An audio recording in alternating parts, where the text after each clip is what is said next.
Pembinaan itu tuh apalagi buat kita ya, guru sekolah minggu yang ngajar gitu ya. Ada dua pilar utama tuh, pilar teologis, pilar praktis. Nah, keduanya nih harus seimbang nih.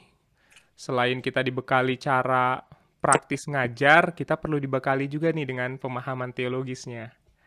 Pemahaman teologis itu bisa pengetahuan umum tentang Alkitab, doktrinnya GKI, dan macam-macam tuh. Nah, yang Tour of the Bible ini teman-teman di pembinaan bikin untuk pemahaman dasar Alkitabnya.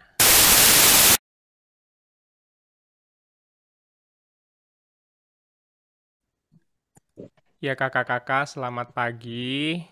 Hari ini kita lanjutin pembinaan kita. Bahasan kita tuh hari ini tentang Injil dan kisah para rasul. Nah, ini saya perlu appreciate dulu nih teman-teman pembinaan yang sudah menyelenggarakan rangkaian tour kita ini. Karena sesungguhnya kan pembinaan itu tuh apalagi buat kita ya, guru sekolah minggu yang ngajar gitu ya. Ada dua pilar utama tuh, pilar teologis, pilar praktis. Nah, keduanya nih harus seimbang nih. Selain kita dibekali cara praktis ngajar, kita perlu dibekali juga nih dengan pemahaman teologisnya. Pemahaman teologis itu bisa pengetahuan umum tentang Alkitab, doktrinnya GKI, dan macam-macam tuh. Nah, yang Tour of the Bible ini teman-teman di pembinaan bikin untuk pemahaman dasar Alkitabnya. Nah, kita akan bahas melanjutkan di pertemuan ketiga ini tentang Injil dan kisah para rasul. Perjanjian baru. Nah, sebelumnya saya mau tanya kakak-kakak, ini gambar apa? Oh iya, Koi, betul. Ini gambar apa? Ikan. Hah? kan Gambar ikan. Ikan apa, Pak? Koi. Koi juga. Ini koi, gitu ya? Harusnya. Harusnya, betul. Dua ikan ini tuh ikan koi. Nah, ini tuh sama kalau kayak kita lihat Alkitab nih. Ini Injil, itu Injil. Sama-sama Injil. Tapi sebetulnya kalau mau kita dalemin, ini koi, tapi kalau orang yang ngerti koi, dia akan bilang bahwa koi itu macam-macam namanya. Ada Tancho, Sanke, Orenji, Kojuka, Kujaku, macam-macam. Nah, kita mau upgrade, istilahnya nih ya, ilustrasinya ya. Kalau tadinya kita sekedar tahu ini koi, kita mau upgrade lebih dalam lagi. Kita bisa bedain ini koi apa namanya, itu koi apa namanya, gitu ya. Jadi, tujuannya buat apa? Bukan supaya pas kita ke rumah orang, ada kohaku tuh, bukan gitu. Tapi setidaknya kita bisa tahu, oh, koi itu macem-macem tuh namanya, gitu ya.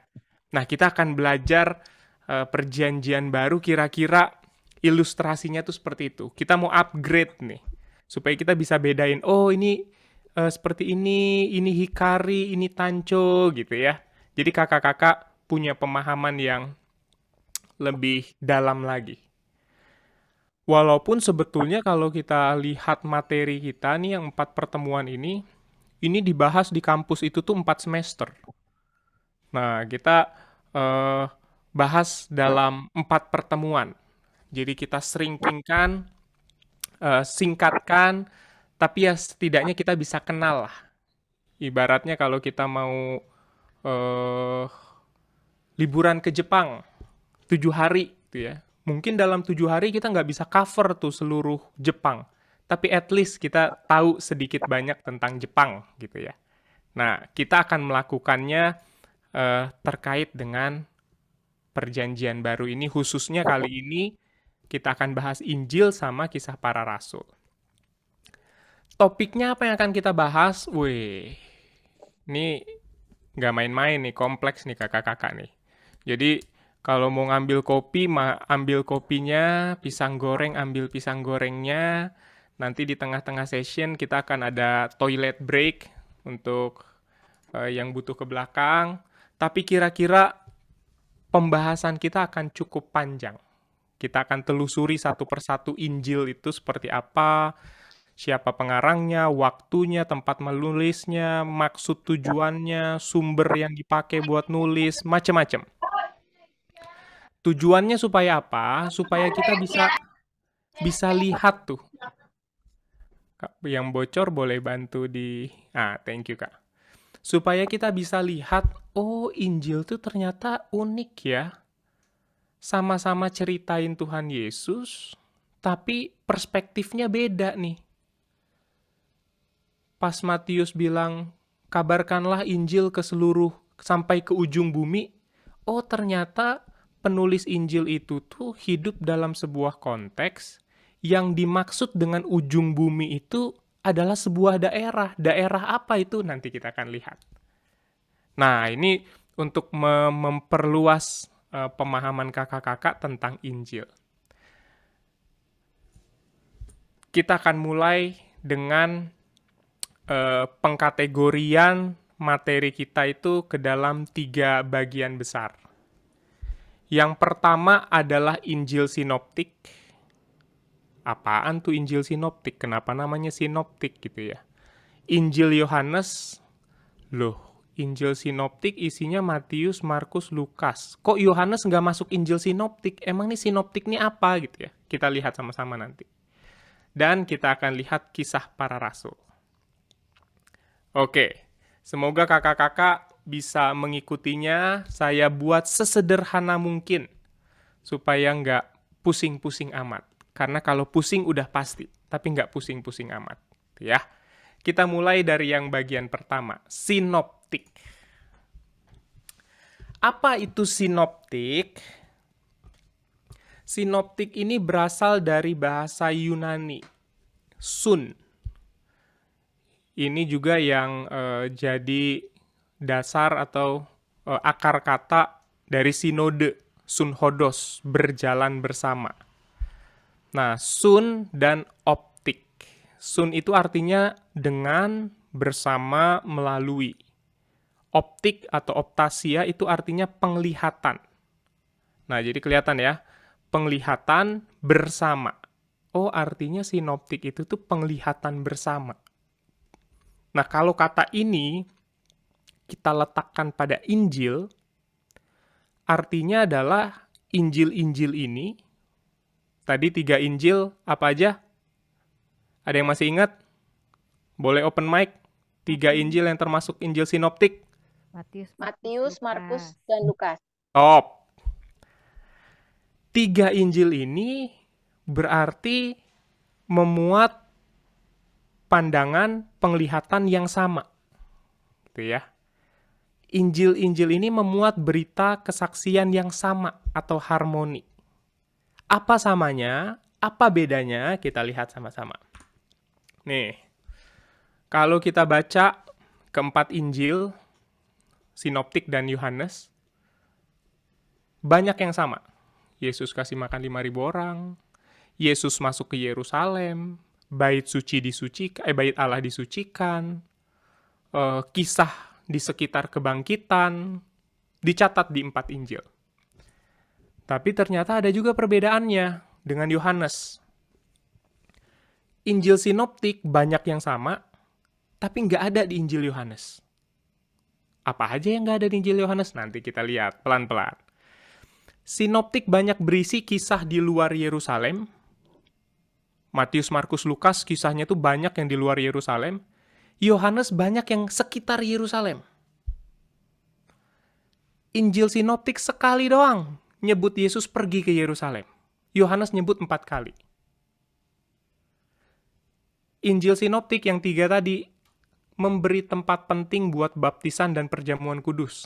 Yohanes nggak terlalu memberikan poin penting di sana. Suasananya pun beda jauh antara Yohanes sama yang 3 Injil lain. Kan kita muncul pertanyaan ya, loh ini kan sama-sama ngomongin tentang Tuhan Yesus. Kenapa bisa beda? Subjek yang diomongin nih sama nih Tuhan Yesus. Kenapa yang diceritain angle-nya bisa beda-beda? Nanti kita akan lihat. Kalau disejajarkan, ciri yang menonjol dari Injil Sinoptik dan Yohanes tuh kira-kira seperti ini. Nanti slide-nya saya bagikan ke kakak-kakak, jadi nggak apa-apa, nggak perlu dicatat. Saya masukkan banyak, saya sebetulnya kalau presentasi jarang masukin kata-kata yang banyak, tapi kali ini saya kasih penjelasan yang cukup panjang di slide-nya supaya kakak-kakak pas baca tuh enak ngikutinnya gitu ya. Karena kalau hanya poin-poin kakak-kakak bingung nanti. Nah, ini kita lanjut. Ciri yang menonjol. Injil Sinoptik itu banyak bicara tentang fakta lahiriah Yesus. Yohanes, batiniahnya Yesus. Makanya kalau kita baca Injil Yohanes tuh puitis, filosofis gitu ya. Pada mulanya adalah firman, firman itu ada bersama-sama dengan Allah, dan firman itu adalah Allah, kan? Filosofis gitu. Yang satu lahiriah. Injil Sinoptik lebih menekankan kemanusiaannya Yesus. Yohanes, keilahiannya Yesus. Sinoptik, pengajaran Yesus sebagian besar di hadapan banyak orang. Sementara Yohanes di depan murid-muridnya. Nah, mungkin kita kalau nggak lihat tabel ini, kita baca Injil seolah-olah semuanya sama tuh. Tapi kalau kita perhatiin, oh iya ya, Matius, Markus, Lukas, kalau Yesus ngajar tuh rata-rata yang dengar tuh orang banyak. Pas di Yohanes rata-rata banyak kisah yang Yesus ngajar buat murid-muridnya gitu ya. Di Injil Sinoptik, pelayanan Yesus umumnya di Galilea. Di Yohanes, pelayanan Yesus umumnya di Yudea. Nah, ini beberapa ciri yang menonjol dari Injil ini. Nah, sebelum kita masuk ke satu persatu Injilnya, kita telusuri, ada beberapa hal yang perlu kita ingat. Ketika para penulis ini menulis kitab-kitab secara umum atau Injil-Injil ini secara khusus. Pertama, penulis Injil itu ketika nulis, dia itu nggak ngebayangin kalau tulisan mereka itu tuh akan dibaca sama jemaat di Pondok Indah. Nggak ngebayangin kalau tulisannya tuh akan tersebar luas ke seluruh bumi gitu ya. Sampai-sampai menjadi buku paling banyak dijual di dunia dan belum terpecahkan sampai saat ini. Nggak kebayang sama mereka. Mereka nulis ya udah buat komunitas mereka. Ya. Jadi ketika kita baca tulisan mereka, kita perlu paham betul mereka menulis itu tuh dengan kondisi yang seperti apa, konteksnya apa, kenapa mereka nulis gitu, mereka nulis itu tuh buat siapa sih? Karena mereka nulis itu bukan buat orang di Pondok Indah gitu ya. Jadi kita perlu mendalami konteks mereka. Kedua, setiap Injil itu unik. Kenapa unik? Pembacanya beda. Ingat, mereka bukan menunjukkan tulisan mereka untuk dibaca sama seluruh dunia, tapi untuk spesifik pembaca tertentu. Karena spesifik pembaca tertentu, maka tujuan mereka nulis juga beda. Latar belakang penulisannya beda. Gitu ya. Makanya kita perlu pelajari keunikan mereka. Dan ketiga, kita punya pemahaman secara umum ya, agak berbeda dengan teman-teman dengan agama lain, misalnya Muslim, yang menghayati bahwa apa yang mereka tulis itu adalah wahyu Allah yang plek-maplek disampaikan kepada Nabi Muhammad lalu ditulis oleh para sahabatnya gitu. Nah, kita agak beda. Mungkin udah dibahas juga sama Kak Aiko, saya remind sedikit aja bahwa seluruh kitab kita itu ditulis oleh manusia yang mempersaksikan Kristus dengan tuntunan Roh Kudus untuk kemuliaan Allah. Artinya yang nulis adalah manusia ketika mereka punya pengalaman iman tentang Allah. Mereka mengalami Allah, mereka nulis tentang itu. Beda sama yang teman kita yang Muslim, penghayatannya beda. Maka cara kita membaca pun beda. Itu kenapa teman-teman di Muslim membaca kitab sucinya sungguh harafiah, karena pemahaman mereka seperti itu. Itu turun dari Allah, lalu dituliskan. Nah, kalau kita beda. Allahnya turun ke dalam diri manusia, manusia mempersaksikan sang manusia itu, sang Allah, sang firman itu, lalu menuliskannya. Jadi pendekatannya beda. Nah, ini tiga poin yang perlu kita pegang. Sekarang kita masuk ke Injil pertama, Injil Matius. Siapa yang mengarang Injil Matius? Nah, nanti kakak-kakak di ujung itu ada kuis berhadiah. Innova apa ya Kak Lis ya? Hadiahnya ya? Bukan ya? Kuis berhadiah, jadi kakak-kakak bisa perhatikan materinya karena nanti akan ada beberapa hal yang ditanya di akhir. Kita lanjut. Siapa yang menulis Injil Matius? Yang menulis adalah Matius, namanya dia. Yang dipanggil dengan nama Lewi anak Alpius atau Alfeus. Siapakah orang ini? Dia adalah pegawai PNS gitu ya. PNS-nya Imperium Romanum. Imperium Romanum itu sederhananya ya si penjajah lah. Kan waktu zaman Yesus kan mereka lagi dijajah nih sama Roma. Kayak Indo lagi dijajah sama Belanda gitu ya. Nah, Matius ini nih pegawainya penjajah. Pegawai ngerjain apa? Dia kerja di bidang pajak. Ini mirip kasus yang baru hangat nih ya. Anaknya Matius naik Rubicon nggak ya? Wah, beda lagi ceritanya nanti. Dia kerja di bidang pajak, dia nagihin. Jadi sederhananya tuh dia pemungut cukai. Dia dibenci sama orang Yahudi. Kenapa dibenci? Ya iyalah. Matius, kamu gimana sih? Kamu kan orang kita. Masa kamu kerja buat penjajah, terus kamu nagihin duit ke kita? Ini kamu orang Yahudi apa orang Romawi sih? Kok malah neken bangsamu sendiri? Gitu ya. Mana kadang pajak mereka itu tuh suka dinaik-naikin. Jadi dibencilah Matius ini oleh orang Yahudi. Jadi ini kebayang nih ya, Matius orang Yahudi, tapi dibenci sama orang Yahudi, terus dia cerita tentang Yesus dalam Injilnya. Nah ini aja udah menarik nih dari poin ini nih, posisinya si Matius. Tapi sebaliknya,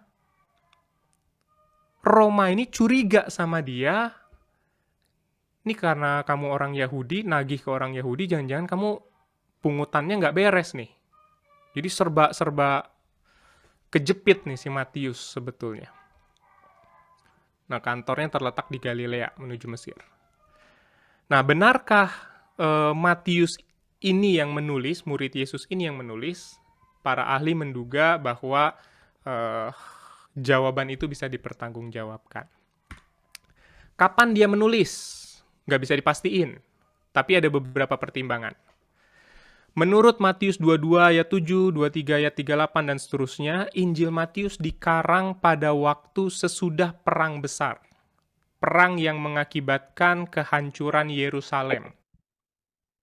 Kan Yerusalem itu kan waktu itu dikepung tahun 69, hancur tahun 70. Nah, Matius ini ditulis sesudah Injil Markus diterbitkan. Jadi kalau ditanya Matius dulu apa Markus dulu? Markus dulu, karena Matius ditulis sesudah Injil Markus diterbitkan. Saat penulisan, generasi pertama Kristen itu masih ada. Maka makin kuat kemungkinannya bahwa ia ditulis sekitar tahun 80 atau lebih dikit deh dari kelahiran Yesus. Kelahiran Yesus kan kurang lebih most likely 0 Masehi ya. Kak Alex, Ya. boleh diinterupsi nggak? Boleh, Pak. Takut lupa soalnya. Mm-mm.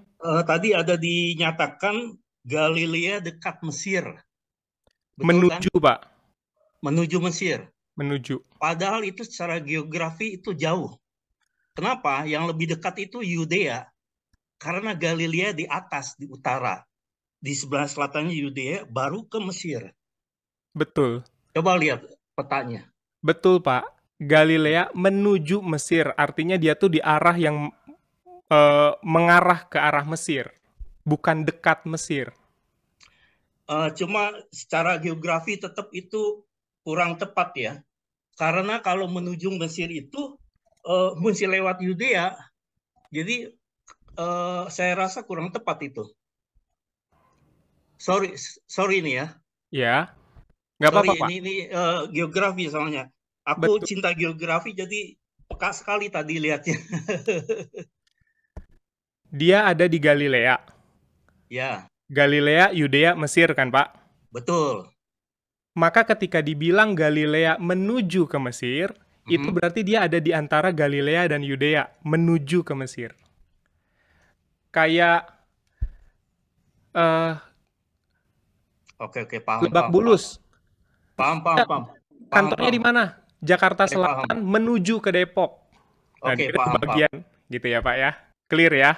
Oke. Ya, clear, Thank you. clear. Clear. Oke. Thank Kita you ya. lanjut. Sampai mana tadi? Saat penulisan generasi pertama Kristen masih ada. Nah, ini kita bisa perhatikan nih kakak-kakak. Kalau Yesus kurang lebih lahir 0 Masehi. Yesus mulai berkarya 30 Masehi. Yesus mati 33-an lah kurang lebih. Injil Matius baru ditulis kurang lebih tahun 80. Artinya dari 33 sampai ke 80 ada masa kosong nih. Nangkep ya kakak-kakak ya. Injil pertamanya itu, nanti Injil pertama kita bahas pas di Markus deh. Tapi Matius aja baru ditulis di tahun segitu. Ada masa gap. Apa masa gap itu? Nanti kita akan lihat di bagian selanjutnya. Maksud dan tujuan serta alamat ditujukannya si Injil ini. Maksud dari Matius menuliskan adalah Matius itu mau membuktikan bahwa Yesus adalah benar-benar Mesias bangsa Yahudi. Ini missionnya Matius nih. Tiap Injil punya tujuan beda-beda ternyata. Tujuan itu yang mempengaruhi warnanya si Injil masing-masing. Nah, tujuan dari Matius, saya ini mau buktiin nih ke para pembaca kalau Yesus itu beneran Mesias. Nah, maka Matius ini nunjukin ke orang Yahudi bahwa mereka sebetulnya bukan lagi umat Allah, sebab umat Allah yang benar adalah mereka yang menerima Yesus Kristus sebagai juru selamat. Kita perlu ingat lagi nih, posisinya Matius agak sulit lagi nih.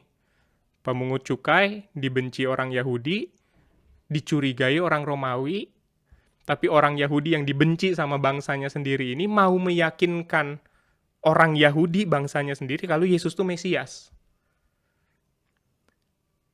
Mana pas dia mau meyakinkan Yesus itu Mesias, cukup keras lagi. Bilang kalau, kalian nih orang Yahudi ini udah bukan umat Allah lagi, kalian kalau nggak terima Yesus sebagai juru selamat. Gitu ya. Ini berat nih tugasnya Matius nih. Gereja adalah Israel baru. Ini temanya di Matius ya. Matius mengatakan bahwa ajaran Mesias merupakan hukum baru, atau Taurat baru, atau Taurat Allah. Harus taat pada hukum Tuhan, tapi bukan Taurat Yudaisme yang lama. Apalagi zaman dulu, ingat ya 10 hukum Taurat, beranak pinak jadi 613 hukum. 613 itu tuh masih dijelasin lagi dalam Midrash, Mishnah, Talmud. Midrash aja ada 528 traktat, satu traktat isi 10 pasal hukum. Pas di Patibulum tuh saya sempat bahas tuh. Salah satu hukumnya tuh macam-macam. Salah satu yang nyebelin, jelei adalah bolehkah suami menceraikan istrinya jika istrinya membuat masakannya hangus? Coba. Diatur sama orang Yahudi. Sebagai apa? Hukum lisan mereka. Nah, Matius mau bilang, kamu kalau mau taat sama Tuhan, lakuin ajarannya Kristus. Itu ya. Keras nih Matius.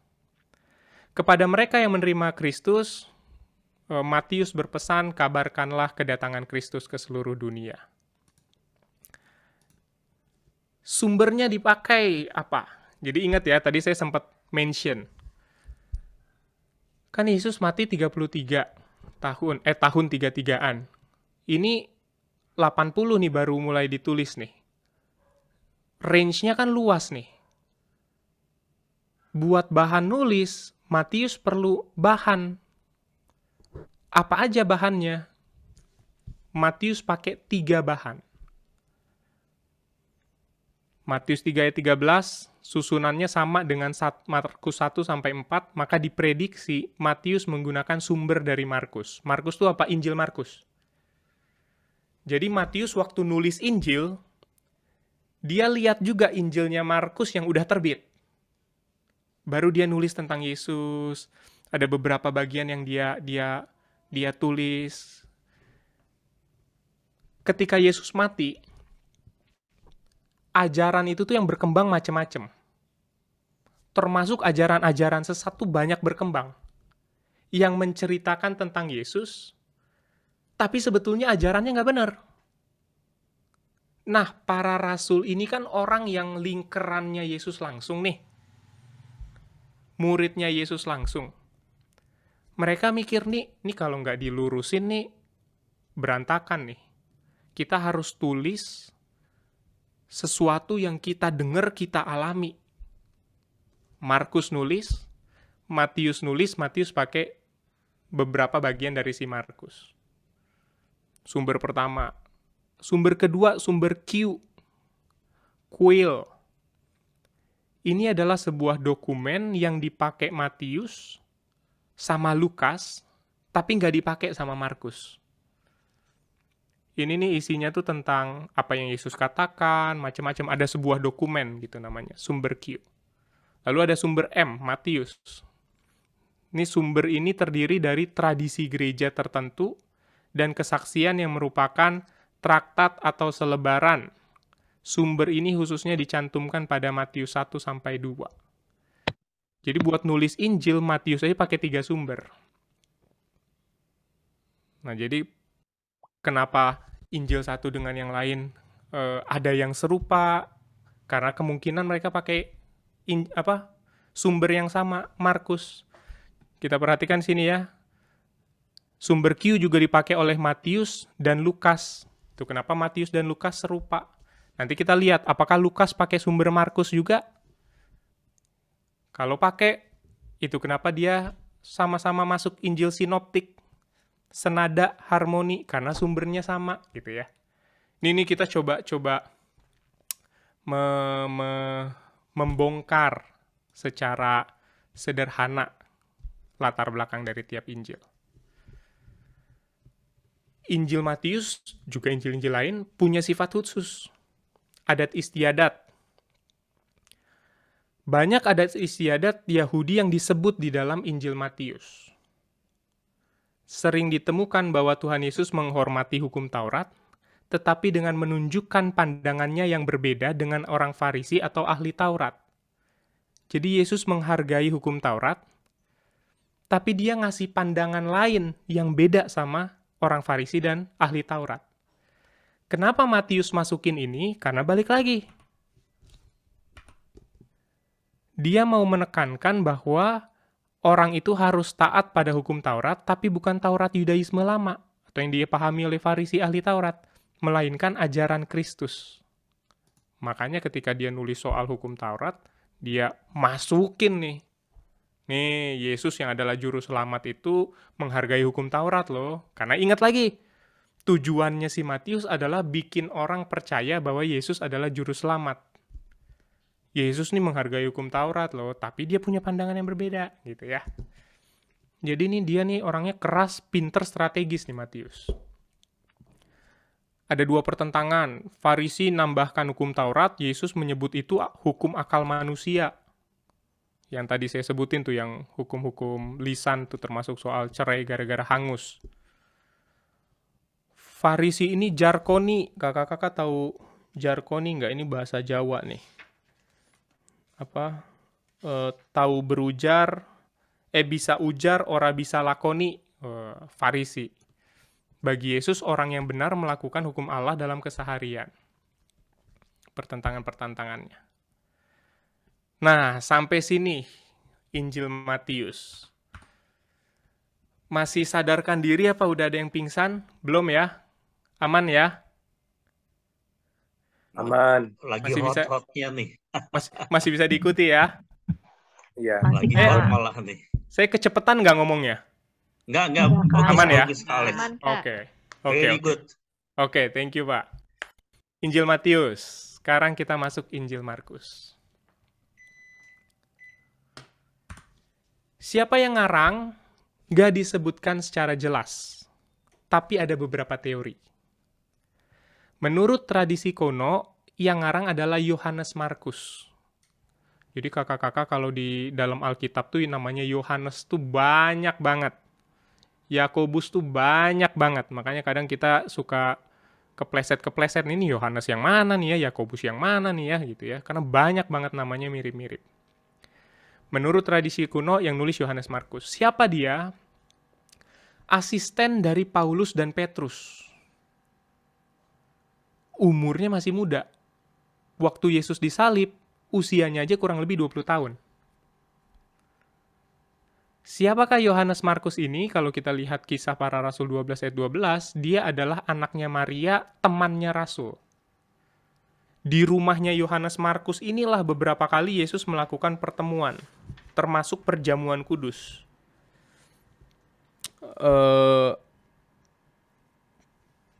Perjamuan kudus waktu akhir hidup Tuhan Yesus kemungkinan besar di rumahnya Maria, mamanya Yohanes Markus ini. Posisi perjamuan kudus itu kan ada di loteng tuh. Di loteng rumah. Jadi bisa disimpulkan kalau Yohanes Markus ini tuh kenal betul sama gerak kekristenan pada masa itu. Wong rumahnya jadi pakai buat perjamuan kok, buat ngumpul kok. Sedekat itu dia sama kekristenan awal-awal gitu ya. Kapan ditulisnya? Ada beberapa pertimbangan untuk memperkirakan waktu penulisan. Secara tradisi, Yohanes Markus dipercaya menulis kitab ini, Injil ini, selang tahun 64 sampai 67. Sebelum Yerusalem hancur nih. Menurut tulisan Agustinus dari Hippo, gereja mula-mula berpendapat bahwa Injil ini ditulis setelah Matius menulis Injil Matius. Namun banyak sejarawan modern berpendapat bahwa Injil Markus adalah Injil yang sangat awal ditulis. Dan kedua Injil sinoptik lainnya menggunakan Injil Markus sebagai sumber mereka. Jadi awalnya nih Agustinus dari Hippo nih, bapak gereja yang lama sekali, bilang Matius dulu baru Markus. Tapi sejarawan modern mengklaim, menyimpulkan kebalik. Markus dulu baru Matius. Bahkan Matius sama Lukas pakai Markus sebagai sumber tulisan mereka gitu ya. Menurut Clement of Alexandrinus, Markus mengarang Injilnya atas desakan dari para pendengar Petrus di Roma. Banyak ahli sepakat bahwa Markus dijadikan rujukan oleh Matius dan Lukas. Oke. Nah, jadi kalau disimpulkan kira-kira tahun 65 sampai 66. Nah, ini penting kan? Yesus mati 33. Injil pertama diperkirakan 65. Berarti ada sekitar 30 tahun masa kekristenan tanpa Injil. Tanpa tulisan yang jelas dan diakui siapa Yesus, apa karyanya. Maka nggak heran di masa-masa itu perkembangan ajaran sesat banyak sekali. Semuanya mengklaim pernah melihat Yesus, tapi nggak ada satupun yang bisa membuktikan dokumen yang diakui gitu ya. Sementara para penulis Injil ini adalah orang-orang di ring satunya Yesus istilahnya. Nah, sumber. Ada beberapa pertimbangan untuk memperkirakan waktu sumber waktu ini. Oh, ini saya masih copy paste. Sumber yang dipakai untuk menyusun Injil Markus adalah pembicaraan sehari-hari tentang Yesus. Pembicaraan ini disebut dengan tradisi lisan. Nah, maka kalau tadi saya sempat bilang ada gap 30 tahun kosong, ini adalah masa-masa tradisi lisan. Orang cerita tentang Yesus di warung kopi, di sinagoge gitu ya. Nah, ini kemudian dikumpulkan, itulah yang dipakai oleh Markus untuk menulis Injilnya. Di sisi lain, ini jugalah gap atau celah yang dipakai para orang yang nggak percaya sama kekristenan, lalu kemudian mereka bilang, gimana caranya Alkitab bisa akurat? Wong 30 tahun aja nggak ada yang nulis apa-apa tentang Yesus kok. Nah, ini celah mereka tuh salah satunya di titik ini. Karena di 30 tahun ini banyak hal bisa terjadi. Itu ya. Itu disebut tradisi lisan atau oral tradition. Nah, maksud dan tujuan. Injil Markus ditulis dengan tujuan untuk memproklamirkan kabar kesukaan tentang kemenangan Allah atas segala kuasa jahat. Nah, ini dimensi kuasa jahat tuh cukup kental nih di Markus nih, kalau kita baca ya. Terlihat jelas bagaimana ayat 1 dalam Injil ini menyatakan statusnya Yesus. Maka di awal pembukaannya Markus, dia langsung statement tuh. Inilah permulaan Injil tentang Yesus Kristus, anak Allah. Wah. Status anak Allah ini kuat di Markus untuk menekankan di bagian-bagian selanjutnya bahwa Allah ini mengalahkan kuasa jahat lewat anaknya. Ya. Injil Markus menunjukkan bahwa hidup Kristen itu adalah penuh dengan kesengsaraan. Dunia menentang pengikut Kristus dan setan berusaha menjatuhkan orang Kristen, iblis gitu ya. Sebab itu Markus menerangkan bahwa untuk menjadi murid Kristus, orang harus menyangkal dirinya, memikul salib, menyerahkan diri kepada Allah. Nah, ini missionnya Markus ketika nulis Injil. Kamu, kalau mau menang atas kuasa jahat, kamu harus jadi murid Kristus. Murid Kristus harus menyangkal diri, memikul salib, menyerahkan diri kepada Allah. That's it. Missionnya Markus. Injil ini ditulis bukan ditujukan kepada orang Yahudi. Beda ya sama Matius ya. Melainkan kepada orang-orang yang telah menjadi Kristen untuk menekankan pentingnya Injil diberitakan. Jadi bisa orang Yunani yang jadi Kristen, orang manapun jadi Kristen. Dia mau bilang, ini loh, Yesus Kristus tuh anak Allah. Kalau kamu mau mengalahkan kuasa jahat, jadi murid dia. Supaya orang lain juga bisa mengalahkan kuasa jahat, berita ini harus diberitakan. Gitu ya. Jadi Markus ingin meyakinkan para pembaca serta memperdalam keyakinan iman mereka. Di mana ditulis? Menurut tradisi, Injil Markus ditulis di Roma. Hal yang mendukung teori ini adalah banyaknya kata atau istilah dalam bahasa Latin. Dinar, legion, quadrantes, apalagi ya? Ada, saya nggak masukin semua nih, tapi ada banyak tuh istilah Latin yang dipakai oleh Markus. Walaupun tulisan ini tuh ditulis dalam bahasa Yunani. Jadi kuat kemungkinan Markus nulisnya ketika dia sedang ada di Roma. Sifatnya seperti apa nih Injil? Injil sebetulnya merupakan berita kemenangan dalam perang. Kata Injil ini ya, Eungaleon ini. Dia kabar kesukaan berhubung dengan kelahiran raja yang membawa ketenteraman rakyat. Nah, Markus sangat lancar menulis pemberitaannya. Kabar baik tentang kemenangan Tuhan Allah dengan perantaraan anaknya yang membawa keselamatan isi dunia ini. Jadi dia mau menekankan tentang si anak Allah yang mengalahkan kuasa jahat untuk menyelamatkan isi dunia ini. sifat utama atau yang paling menonjol dari Injil Markus. Injil Markus selesai. Sampai sini aman? Ada pertanyaan?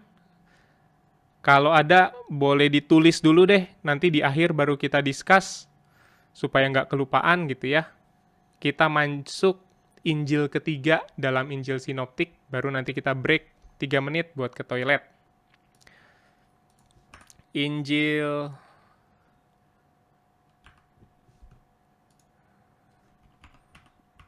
Oh, tadi sebetulnya habis sifat masih ada keistimewaan, ding. Nggak jadi, belum pindah dulu. Masih Markus. Keistimewaannya Markus. Markus ini Injil perbuatan.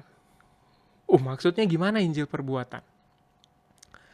Kalau seluruh perumpamaan di 4 Injil ini di total, ada 70 perumpamaan. Markus cuman masukin 18. Tapi ada 35 mujizat Yesus dalam seluruh Injil, Markus nulis 28. Jadi Markus ini betul-betul menekankan dimensi yang praktis apa yang Yesus lakukan. Beda sama Yohanes tadi. Di awal aja udah mulai belibet kan. Firman itu adalah Allah, Allah itu adalah firman, segala macam. Udah filosofis. Nah, Markus ini praktis banget. Dia tonjolin juga reaksi-reaksi umum tentang Yesus. Ada orang yang heran, ada yang mengkritik, ada yang takut, ada yang bingung, takjub, ada yang licik. Ini yang ketika orang Farisi mau mencelakai Yesus tuh yang paling akhir tuh. Jadi dia sangat praktikal, Markus ini. Gaya bahasanya juga kayak cerita lisan. Sederhana. Mudah dipahami, konkret. Singkat, padat, jelas gitu ya. Jadi kalau kita baca Markus nih secara langsung tuh kayak nonton film aja tuh kakak-kakak. Mudah sekali dipahami. Sementara Yohanes tadi agak filosofis, tuh kayak Injil doa tuh Yohanes tuh. Nah, ini lebih ke kayak cerita. Nah, itu Markus. Sekarang kita masuk ke Injil ketiga, Lukas. Siapa yang ngarang? Ada beberapa pertimbangan. Irenaeus, ini salah satu bapak gereja, dia uskup di Lyon, bilang bahwa penulis Injil Lukas adalah Lukas, temannya Paulus, dalam perjalanan misi penginjilan di Asia Kecil. Lukas mencatat Injilnya yang diberitakan oleh Paulus dalam satu kitab. Menurut L.A. Muratori, hal yang serupa, Lukas. Tapi Lukas ini adalah Lukas seorang dokter. Dia nih tabib, orang medis nih dia nih. Pinter. Memang tidak tulis secara eksplisit siapa penulisnya, tapi terdapat sangat banyak fakta. Tapi fakta terdapatnya banyak istilah kedokteran yang dipakai, menguatkan pertimbangan bahwa Lukas sang dokter medik lah yang mengarang Injil ini. Orang berpendidikan dia. Kapan ditulis? Nggak ada info yang tegas. Tapi Injil Lukas ditulis sebelum Kisah Para Rasul. Siapa yang menulis Kisah Para Rasul? Wah, menarik, nanti kita lihat. Injil Lukas ditulis sesudah Markus menulis Injilnya, yakni sesudah 60. Perkembangan agama Kristen waktu itu sudah sampai pada tingkat di mana orang kafir kayak Theophilus udah mulai tertarik terhadap kekristenan. Jadi kalau diperkirakan Lukas itu ditulis tahun 66 sampai 80. Di mana ditulisnya? Kemungkinan besar di Roma. Nah, apa tujuannya? Khas juga nih Lukas. Pengarang itu mau kasih kesaksian kalau Yesus Kristus ada keselamatan sepenuhnya di dalam diri Yesus. buat orang non-Yahudi, buat orang hina, buat orang berdosa, berlaku keselamatan itu. Makanya Lukas itu mau bilang ke orang-orang yang tidak percaya, kamu kalau mau percaya pada Yesus, dia memberikan keselamatan bukan hanya buat orang Yahudi kok, tapi buat orang non-Yahudi, orang yang hina, orang yang berdosa, gitu ya. Ini point of view-nya Lukas nih. Dalam pembukaan Injilnya, Lukas mengirim Injilnya kepada Theophilus. Kita sering baca ya, kepada Theophilus, apalagi di Kisah Para Rasul tuh. Theophilus bukan orang Yahudi. Jadi Lukas yang non-Yahudi menulis Injil dan dialamatkan atau dikirimkan kepada orang yang non-Yahudi juga. Ini semakin mengkonfirmasi bahwa Lukas ini mengabarkan keselamatan dalam diri Yesus bukan cuma buat orang Yahudi, tapi juga non-Yahudi. Wong ditujukannya aja ke Theophilus. Ya. Theophilus ini siapa? Nah, ahli ada ragam pandangan. Setidaknya 2. Ada yang bilang Theophilus ini tuh kelompok orang percaya, jamak. Di Roma. Lokasinya aja di Roma. Orang Yunani percaya. Atau bisa juga orang Yahudi yang di Roma. Tapi mereka cinta sama Tuhan. Atau bisa juga kemungkinan kedua, Theophilus ini nama seseorang pribadi. Dia seorang pegawai tinggi di Imperium Romanum, ya di penjajah si Roma tadilah. Mula-mula orang kafir atau non-Yahudi menganggap bahwa agama Kristen hanya untuk orang Yahudi saja. Ingat ya, ada 30 tahun tuh masa ketika Yesus mati. Di masa 30 tahun itu orang-orang tuh nganggap keselamatan tuh buat orang Yahudi doang. Agama Kristen tuh buat orang Yahudi doang.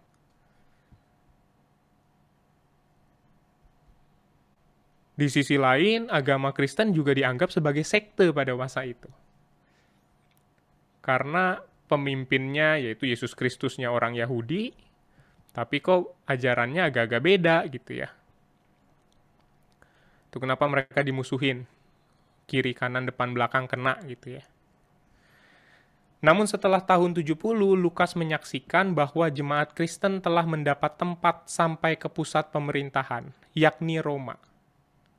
Nah, menariknya, pada masa itu, di tahun 70-80, yang disebut atau dipahami oleh orang banyak tentang Roma adalah ujung bumi. Buat mereka, ujung bumi itu Roma. Maka ada pula penafsir yang bilang ketika salah satu penulis Injil mengatakan, beritakanlah Injil sampai ke ujung bumi, maka yang dimaksud adalah sampai ke Roma sana. Sampai ke penjajah tuh kita beritakan Injil itu. Tapi kalaupun mau kita tafsirkan secara harafiah, ujung bumi maksudnya seluruh dunia, even better lagi. Tapi buat si penafsir ini, si penulis Injil tuh dulu nggak kebayang tuh soal negara lain yang jauh-jauh, benua lain tuh nggak kebayang. Maka pas mereka bilang ujung bumi, target mereka di kepala mereka tuh Roma. Kalau Roma penjajah aja bisa percaya sama Yesus, bayangan mereka ya. Itu target mereka. Sumbernya, Markus, sumber utama dari Lukas. Maka kalau kita baca Markus dan Lukas akan banyak kesamaan, karena pakai sumber yang sama. Sumber Q, ini sumber yang digunakan oleh Matius dan Lukas, isinya banyak ucapan dan perumpamaan. Bahkan Lukas nulis sekitar 200-300 ayat berdasar atau bersumber pada sumber Q ini. Sumber L. Nah, jadi kalau tadi si Matius itu disebut sumber M karena dia punya dokumen sendiri, Lukas juga punya dong. Disebut sumber L. Dari mana itu? Tradisi lisan yang dia kumpulkan. Terutama ketika dia punya pengalaman di Kaisarea. Itu sumbernya. Sifat. Lukas punya sifat yang khas. Keindahan. Unsur yang kuat itu kerajaan Allah dinyatakan sudah dekat. Keheranan para pendengar, keyakinannya pada Yesus. Lukas juga mementingkan orang yang menderita. Kita balik lagi ya, nih ya, supaya saya mau nunjukin koherensinya. Poin 3, Lukas mementingkan orang yang menderita.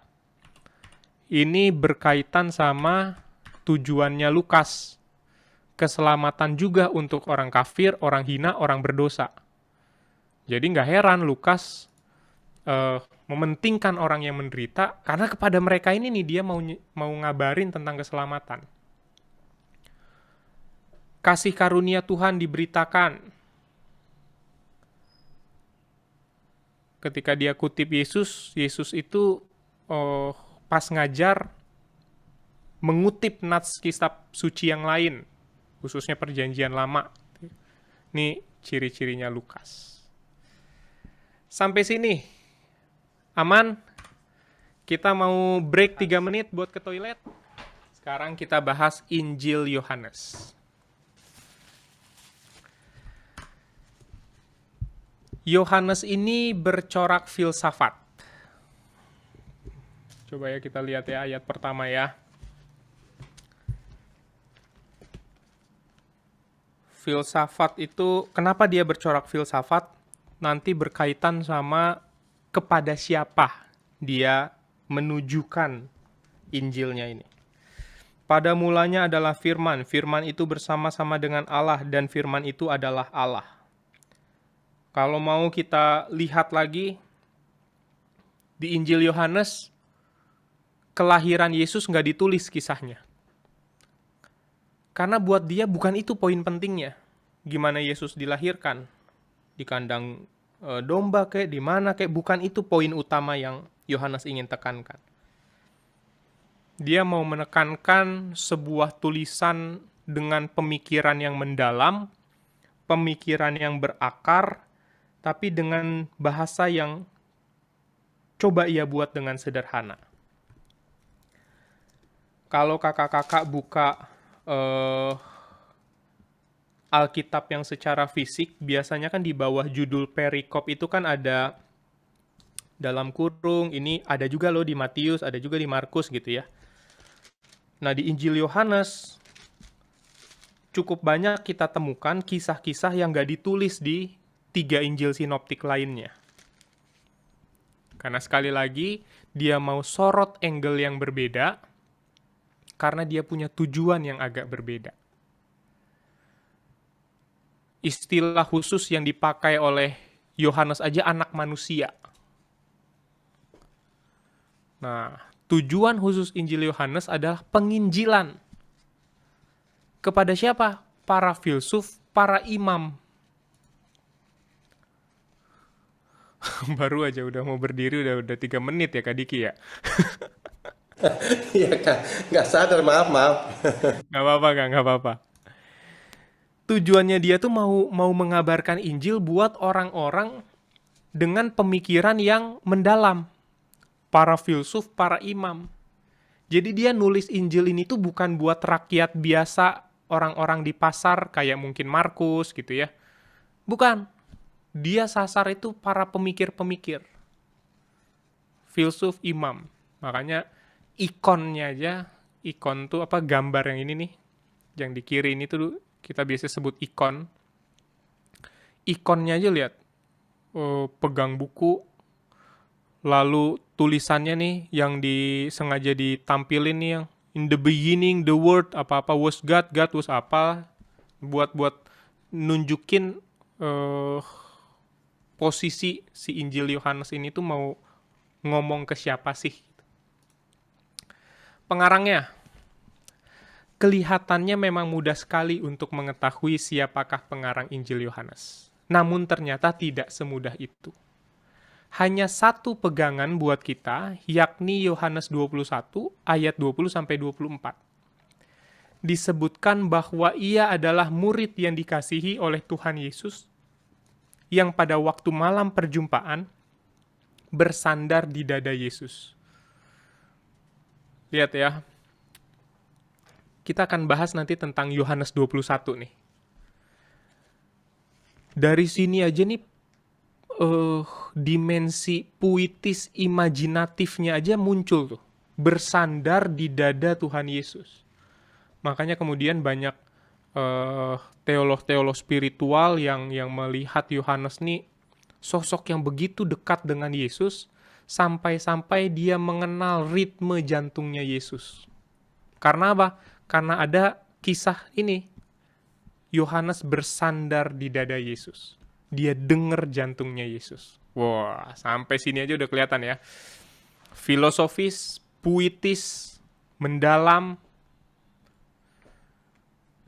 Yohanes sama-sama dengan Petrus dan Yakobus menyaksikan sejumlah peristiwa hidup Yesus yang tidak disaksikan secara langsung oleh rasul lain. Ini tiga murid yang cukup sering disebutkan barengan nih.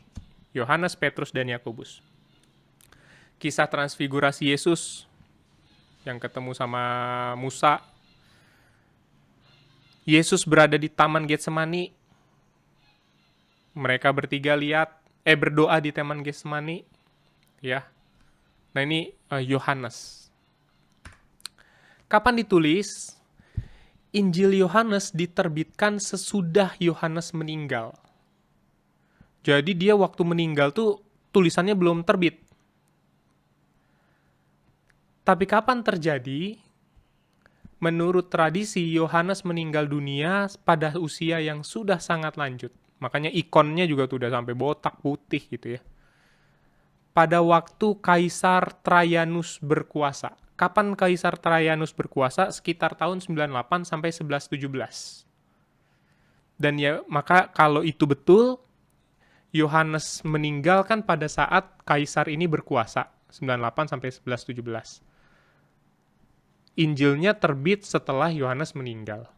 Maka kemungkinan besar Injil Yohanes diterbitkan sesudah tahun 98.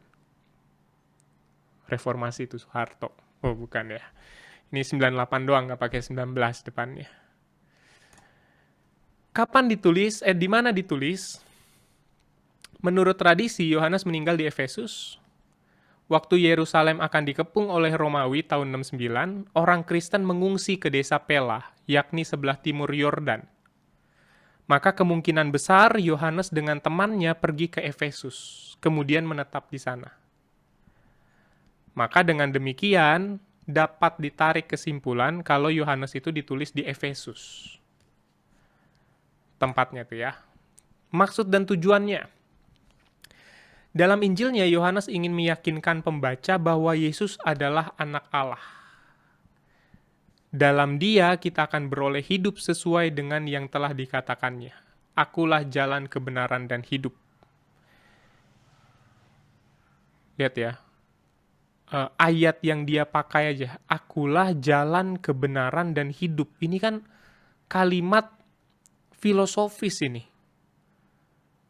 Kalau dia tujuannya bukan buat penginjilan ke orang-orang filosofis, filsafat, dan para imam, dia tulis aja, Yesus, akulah juru selamat. Gitu ya. Yang menyelamatkan. Clear. Tapi Yohanes pakai istilah yang agak beda. Akulah jalan kebenaran dan hidup. Wah, ini another level nih. Injil ini disusun dengan memilih tanda ajaib dengan rapi. Tanda ajaib itu maksudnya mujizat ya. Yang puncaknya adalah kebangkitan Tuhan Yesus sendiri. Air jadi anggur, kesembuhan, Yesus kasih makan 5.000 orang buta dicelikkan, bangkitnya Lazarus. Semua tanda ajaib itu ditujukan untuk meyakinkan pembaca bahwa Yesus betul-betul juru selamat manusia. Yesus betul-betul jalan kebenaran dan hidup. Yohanes juga pakai sumber. Sumbernya apa? Sumbernya adalah pengalaman dia sendiri. Dia nggak pakai karangan orang lain sebagai dasar. Beda sama Matius dan Lukas yang pakai Markus, pakai sumber Q. Cuman kan mereka pakai sumber M buat Matius, yaitu kan apa yang dia saksikan sendiri, L juga apa yang dia saksikan sendiri. Nah, Yohanes dia pakai pengalaman dia sendiri. Apa yang dia alami bersama dengan Yesus. Tulisan itu kan makin kuat kalau dia makin dekat dengan sang sumber informasi. Kalau Bapak Ibu pengen tahu tentang saya, tanya saya. Kalau sayanya udah nggak ada, tanya istri saya. Tapi kalau Bapak Ibu tanya tetangga sebelah, mungkin beliau bisa jawab. Oh, tante sebelah juga sering ke rumah sih. Tapi mungkin akan beda tuh akurasinya dengan kalau bertanya ke ring satunya. Nah, Yohanes nih ring satunya Yesus.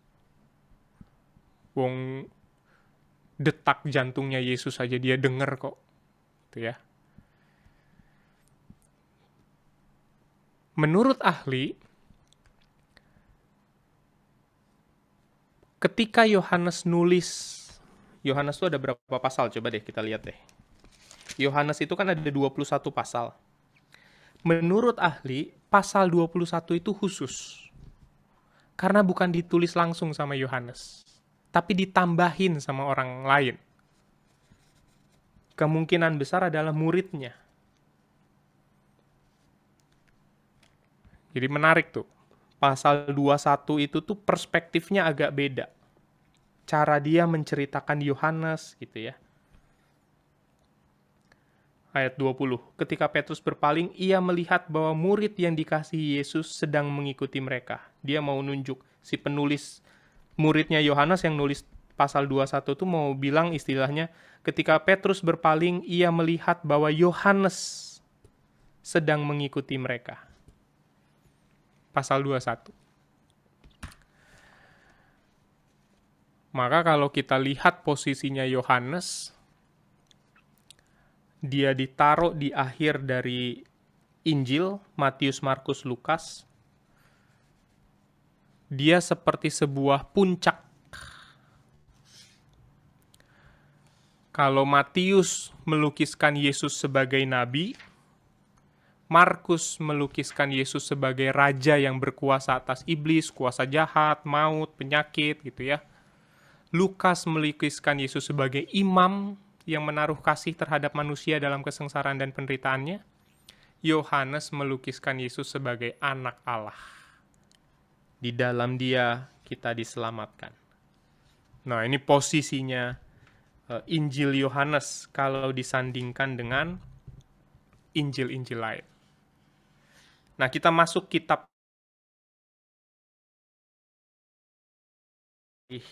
aman. Kisah para Rasul. Maaf Pak Alex. Boleh Pak Ferry. Boleh diulang tadi. Matius sebagai apa? Nabi melihat Yesus. Melukiskan Yesus. Ya, nabi ya. Markus sebagai raja yang berkuasa atas iblis, maut, penyakit, dan sebagainya. Lukas melukiskan sebagai imam. Yohanes melukiskan Yesus sebagai anak Allah. Oke. Makasih. Thank you, Kak Alex. Sama-sama, Pak. Kisah para Rasul. Kisah para Rasul ini menceritakan pekerjaan Tuhan Yesus yang dilanjutkan oleh muridnya. Jadi Yesus mati, bangkit, naik, pelayanannya dilanjutin sama murid-muridnya. Nah, pelayanan itulah, pekerjaan Tuhan lewat murid-murid itulah yang ditulis dalam Kisah para Rasul. Dia ini menjadi semacam jembatan antara Injil dengan surat-surat. Kenapa? Karena Kisah para Rasul ini menceritakan tentang perkembangan kekristenan dari orang Yahudi kepada orang kafir atau orang non-Yahudi. Seluruh dunia sampai saat inilah istilahnya ya.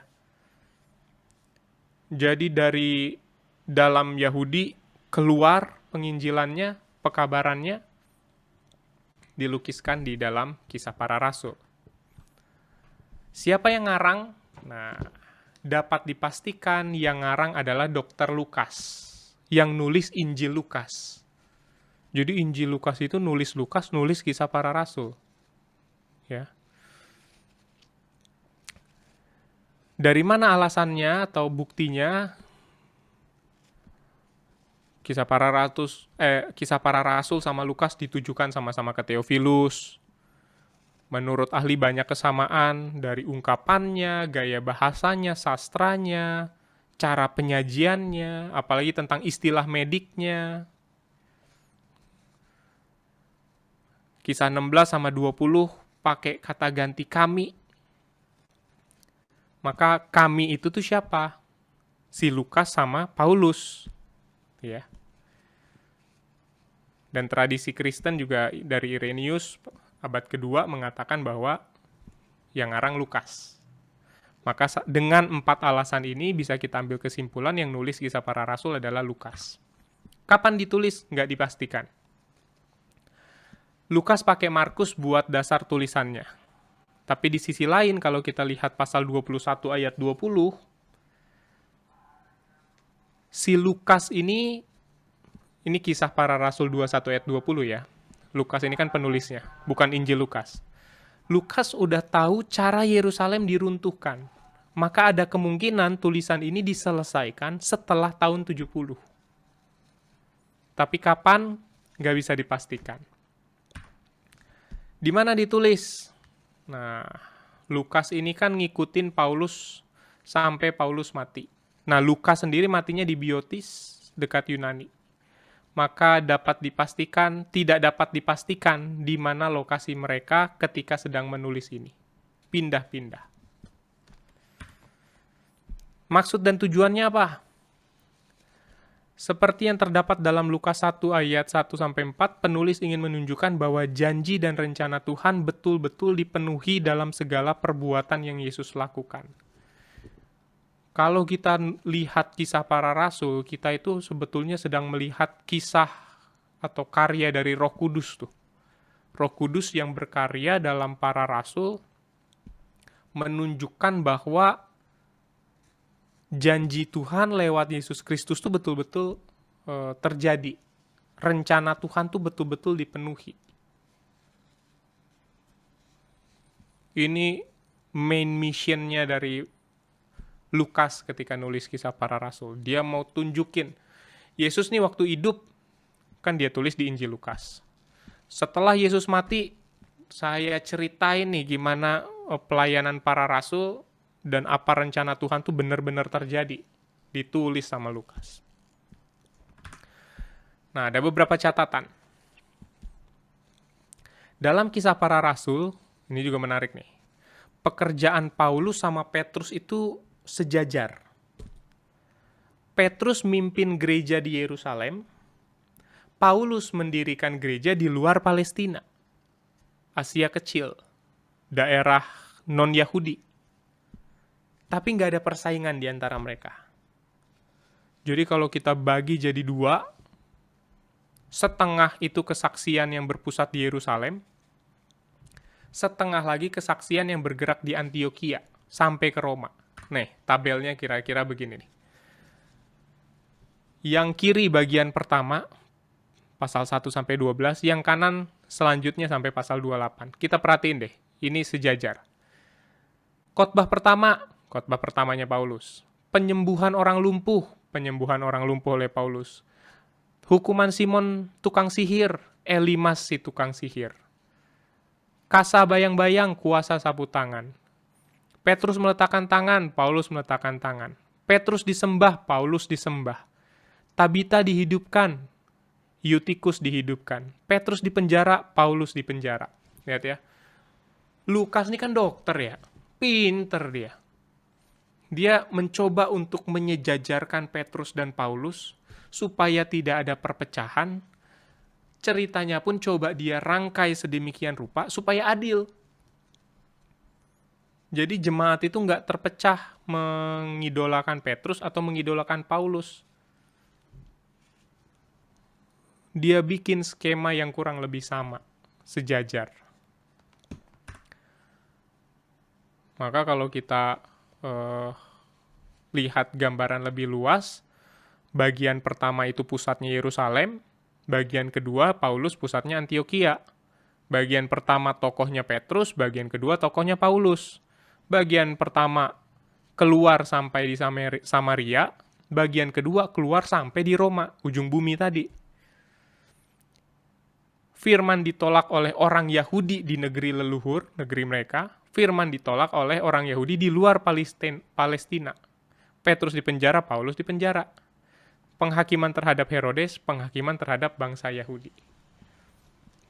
Kira-kira skemanya kisah para rasul. Sampai sini.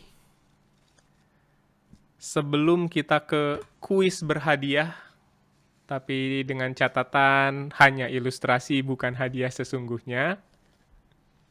Adakah yang mau bertanya atau merespon? Pak Ferry, monggo Pak. Oke.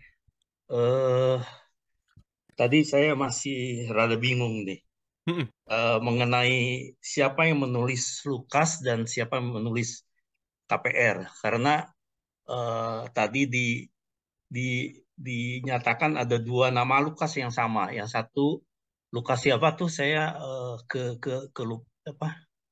kelewat, tapi yang satu Dokter Lukas. Nah ini saya masih bingung jadinya nih. Ini gimana Kak Alex? Tolong dijelaskan lagi itu.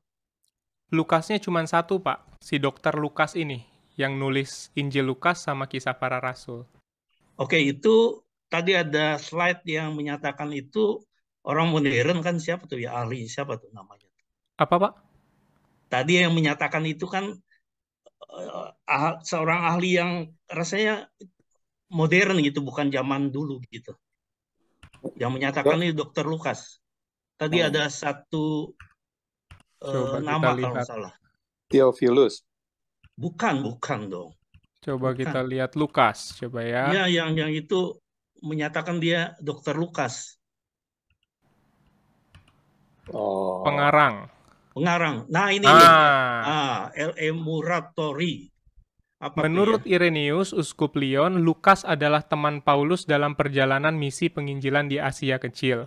Lukas mencatat Injilnya yang diberitakan oleh Paulus dalam satu kitab. Ini si Dokter Lukas nih. Diperkuat lagi sama L.E. Muratori, Injil ini dikarang oleh Lukas, seorang dokter medis. Oh, jadi pernyataan yang pertama tuh Irenaeus itu udah Dokter Lukas ya. Jadi ini orang yang sama sebetulnya. Betul. Cuma sama si Muratori diperkuat lagi bahwa ini tuh dokter medis ternyata ya. Jadi si Lukas pengiring Paulus ini sebenarnya dokter gitu ya. Betul. Oke. Jadi bukan dua orang Lukas yang berbeda ya. Oh, bukan, Pak. Lukasnya satu, Pak. Clear. Oke. Thank you. Ya. Ini penting slide-nya ini rupanya. Oke. Makasih Kak Alex. Sama-sama Pak Ferry. Alex mau nanya Kak Alex. Boleh. Pak Sani. Ya, makasih. Ya, penjelasannya bagus dan jelas sekali. Saya mau nanya ya, itu kan kitab Injil dan Kisah Para Rasul ini kan tentunya ditulisnya kan melalui proses yang cukup lama ya, menggunakan quote-unquote pensil tertentu gitu di bahan tertentu, jadinya sekian lama, kemudian itu gimana ya penyebarannya itu ya dalam waktu yang tentunya mungkin juga nggak dalam waktu singkat, tapi bisa beredar ya ke beberapa daerah itu kira-kira seperti apa, Kak Alex? Makasih. Oke, terima kasih Pak Sani. Jadi mereka ini menulis di dalam namanya ada beberapa jenis alat untuk mereka menulis. Ada yang namanya papirus. Bentar saya cariin gambarnya ya. Papirus. Saya share screen-nya gimana nih?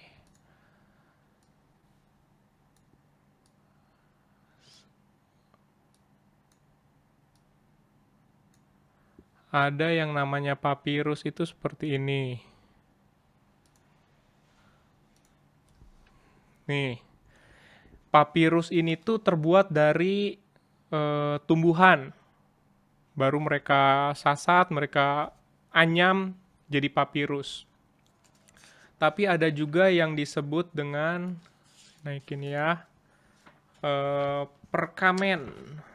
Bentar ya. Ini bahan naskah ya. Perkamen ini dari bahan kulit. Kulit kambing, kulit domba, diseset begitu ya, tipis. Baru sebelum dia kering, pakai, ya kita mungkin nyebutnya cutter lah ya, pakai pisau khusus, mereka tulis, nggak kelihatan kan, baru dijemur, baru kelihatan itu tulisannya. Ini bukan nih, perkamen. Nah, begitu kering tuh kayak begini nih tulisannya kurang lebih. Nah, cuman ini mahal. Ya. Ini mahal, jadi nggak banyak yang pakai. Pakainya banyaknya papirus. Ada yang dimasukin di dalam gentong, lalu disimpan, macam-macam. Nah, di zamannya Yesus, khususnya untuk Injil ini, yang digunakan kebanyakan adalah papirus, lalu mereka sebarkan di antara jemaat-jemaat. Karena sekali lagi, tadi mereka itu kan tidak memaksudkan tulisan mereka itu untuk dipakai, untuk dibaca seluas mungkin. Jadi mereka untuk jemaat tertentu, konteks tertentu, gitu ya. Apalagi surat-surat Efesus, Korintus, segala macam, Paulus nulis ke Korintus. Yang punya gulungan itu Korintus. Yang punya gulungan di Efesus ya Efesus. Lalu kemudian mereka tuker-tukeran. Kamu punya surat apa dulu dari Paulus? Kami punya ini, copy dong. Dia catat ulang. Copy dong, catat ulang. Nah, ini dipegang tuh oleh jemaat-jemaat. Sampai kemudian ada masa yang disebut namanya kanonisasi. Kita pernah bahas tuh di patibulum kita. Kanonisasi ini tuh proses ngumpulin semua tulisan-tulisan ini, termasuk dari perjanjian lama, dilihat koherensinya satu dengan yang lain, disahkanlah nih 66 inilah kitab yang kita pakai sebagai pegangan yang cukup untuk memberitakan tentang Yesus. Prosesnya panjang Pak Sani itu. Betul.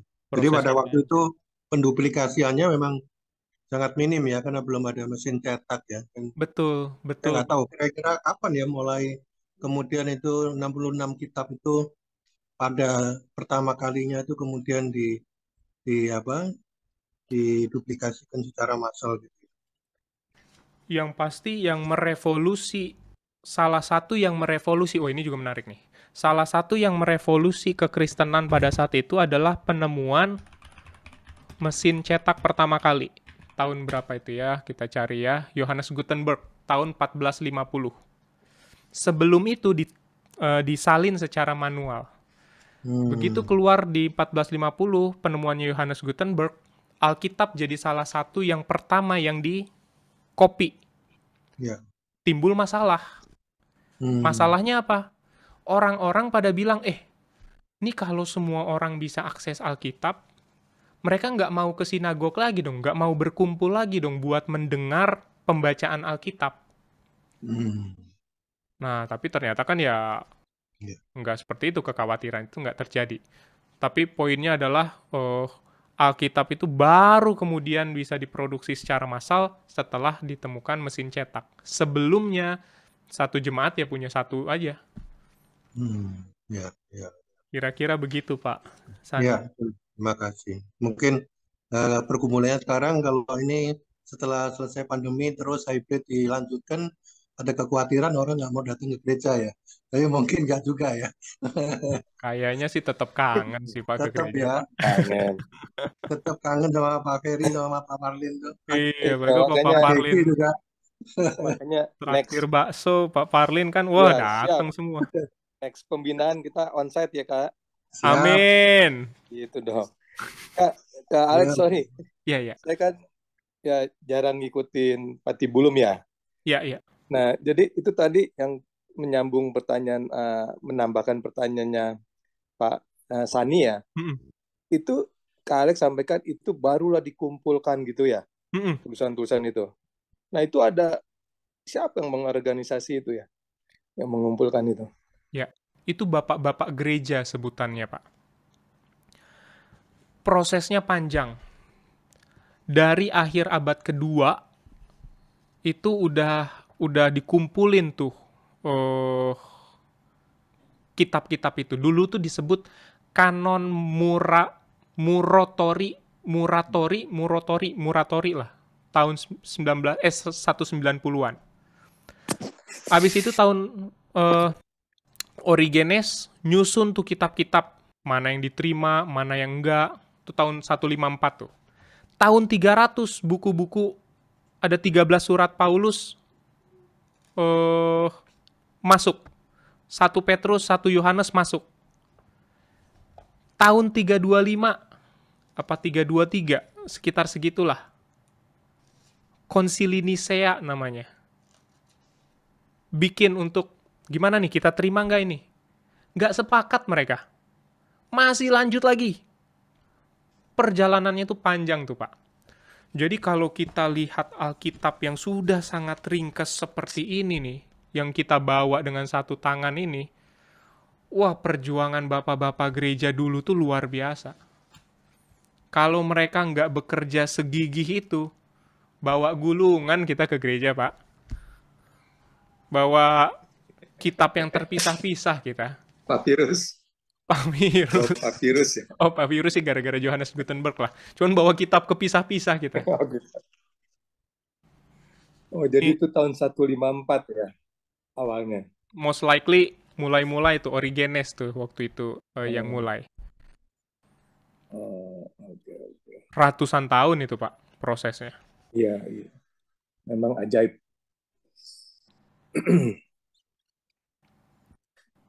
Thank you, Kak Alex. Sama-sama, Pak, sama-sama. Ada lagi? Kita masuk kuis. Wah, ini dong. Mana tadi pertanyaan kuis? Ini kuisnya ada yang informatoris, ada yang analitis. Yang kira-kira setelah dengar pemaparan ini, kalau ditanya ini, saya sih jawabnya ini, gitu ya. Kita mulai dari yang gampang dulu deh. Ini, biar semangat. Raise hand. Apa itu Injil Sinoptik? Injil apa yang tidak termasuk dalam Injil Sinoptik? Kak Darti, silakan. Cepet ya. Injil Sinoptik. Hebat. Boleh kan? Boleh Injil, dong. artinya Injil yang mempunyai pandangan yang sama. Ya. Beberapa pandangan sama. Ya. Yang termasuk Injil Sinoptik itu Matius, Markus, dan Lukas. Yang tidak termasuk berarti Yohanes ya. Oke, thank you Kak Darti. Kak Lis, pemenang pertama sudah ada Kak Darti. Terima kasih. Wah, kita naikin level pertanyaannya. Tarang, mengapa sampai ada 4 Injil? Kenapa sih nggak satu aja? Silakan. Ya. Kak Tere? Tujuannya berbeda. Ada yang masih Kak Tere inget nggak? Injil ini tujuannya ini nih, gitu. Pesan atau fokusnya. Kalau Injil Matius itu menyampaikan pesannya bahwa Yesus itu adalah nabi, Markus Yesus adalah raja buat orang yang menderita dan sebagainya. Kemudian kalau Lukas itu Yesus sebagai imam, Injil Yohanes Yesus sebagai anak Allah. Oke. Itu yang untuk menjawab pertanyaan ini benar, cuman yang bagian kedua tadi bisa benar, bisa enggak. Karena yang kedua itu lebih ke Matius melukiskan Yesus sebagai A, tapi tujuannya tuh bukan yang itu. Tujuannya tuh ada yang di bagian awal. Tapi nggak apa-apa, Kak Tere layak mendapat hadiah untuk pertanyaan kenapa ada 4 Injil, karena tujuannya beda-beda. Terima kasih, Kak Tere. Iya, saya boleh tambahkan Pak Kak, untuk yang Injil Matius itu membuktikan bahwa Yesus tadi Mesias, kemudian itu dia. Ya, seperti itu. Gitu. Terus tujuannya kepada orang Yahudi ya ditulisnya. Yes. Ya, kalau Markus ke semua, saya jadi lupa nih. Kalau Lukas untuk non Yahudi gitu, ya kurang lebih seperti itu Pak. Yang duanya lupa. Oke, nggak apa-apa. Tapi betul, itu yang dimaksud. Thank you Kak Tere. Kak Julieta mau menambahkan, tapi hadiahnya untuk pertanyaan selanjutnya nih Kak Julieta nih. Nggak melihat hadiahnya, saya cuma menambahkan. Boleh Kak. Untuk memperkaya kita, pandangan dari 4 orang dengan 1 orang itu kan untuk memperkaya pandangan kita gitu. Itu aja Kak. Thank you Kak Julieta, karena banyak yang disorot, banyak yang di cover, jadi menguntungkan kita tuh secara nggak langsung. Walaupun tidak dimaksudkan oleh penulisnya ya, tapi buat kita zaman sekarang, wah kita bisa semakin kaya melihatnya. Terima kasih. Kita masuk pertanyaan ketiga. Ini sih bisa lah ini. Kak Julieta boleh taruh dulu tangannya Kak. Yang sudah jawab nggak boleh ikut lagi ya Kak? Kak Lis gimana nih Kak Lis? Mungkin coba kasih lain dulu kali ya Kak ya. Kalau memang boleh. Bisa baru diambil Kak. Boleh. Kita coba ya. Pertanyaan ketiga. Apa saja sumber penyusunan Injil yang saudara tahu?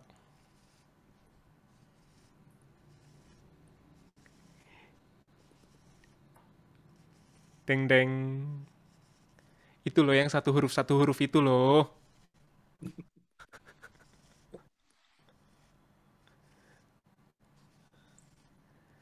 Injil ini pakai sumber ini.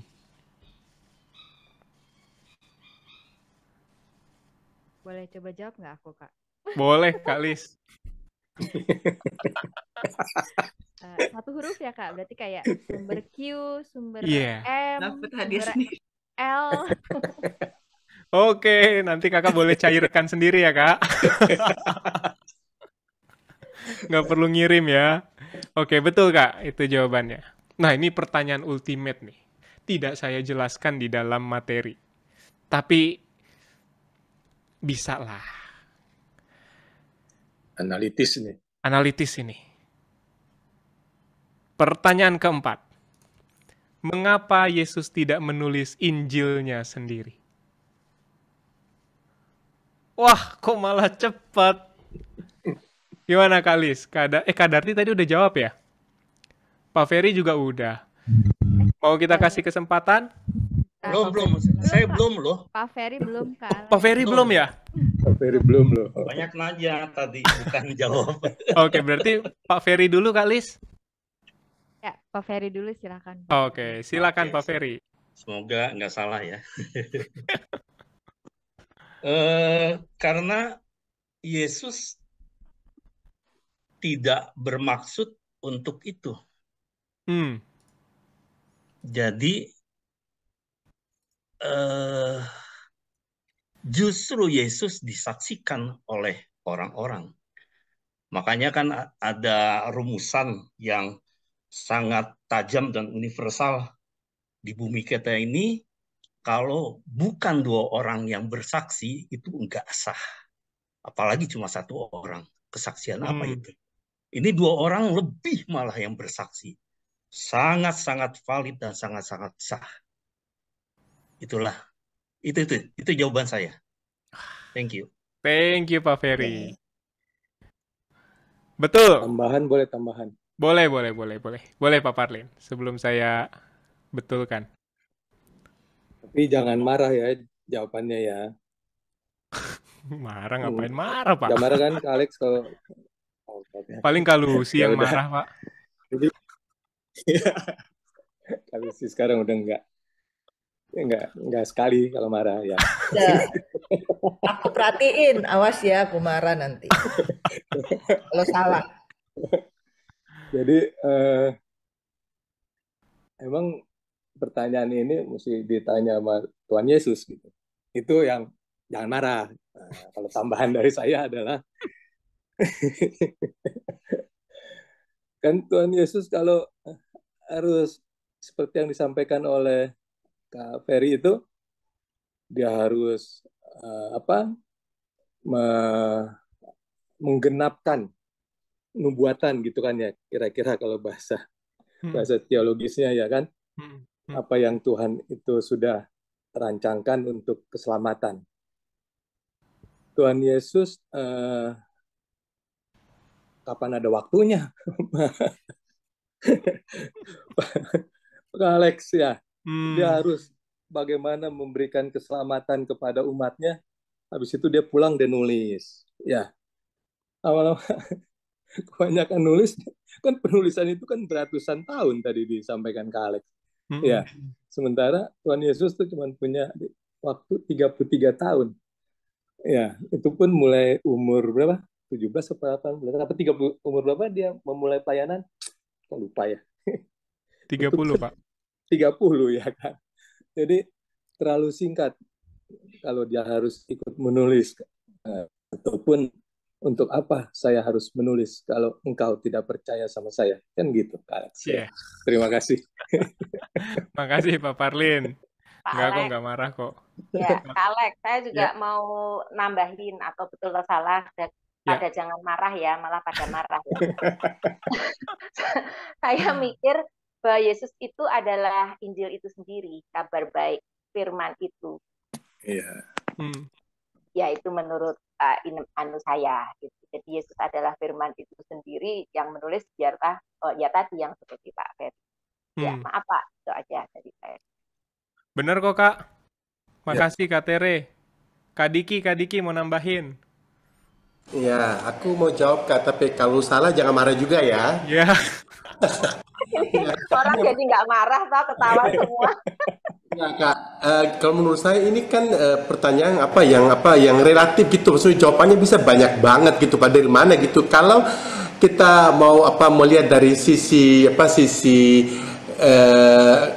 kerendahan hati ya Yesus rendah hati itu, dia nggak mau mempopulerkan dirinya gitu Kak gitu. Terus kalau mau lihat dari ketuhanan ya Yesus itu Tuhan toh enggak. Jadi biarlah orang-orang yang bekerja, aku nggak harus bekerja, itu bukan bagian aku Kak.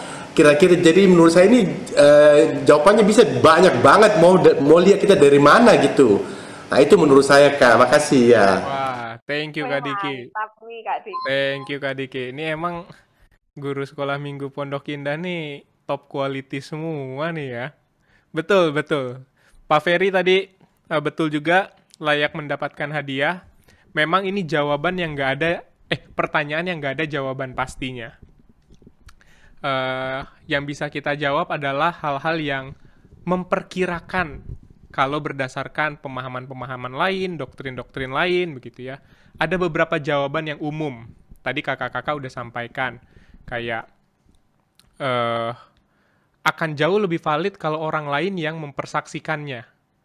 Ibaratnya kalau saya yang ngomong nanti dikira suka-suka saya, tapi kalau orang lain yang ngomong kan jauh lebih, oh ini udah disaksikan gitu ya. Ada jawaban seperti itu. Ada jawaban lain yang mau menegaskan ini perspektifnya perspektif doktrin ya. Kekristenan itu kan Sang Firman hadir dalam diri manusia, bukan di dalam dalam sebuah tulisan. Gitu. Sang Firman turun dalam sosok manusia, bukan dalam sosok tulisan. Maka itu mengapa Yesus dalam hadirnya Allah di tengah dunia sebagai manusia itu cukup sebagai hadirnya Sang Firman.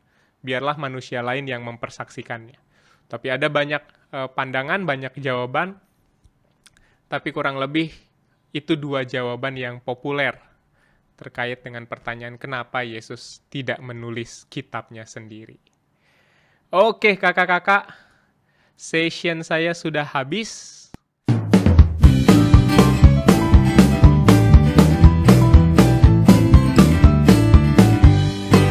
Kejadian Keluaran Imamat, Bilangan Ulangan, Yosua Hakim Rut 2 Samuel, 2 Raja-Raja, 2 Tawarik Ezra Nehemia, Esther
Yudas dan Akil.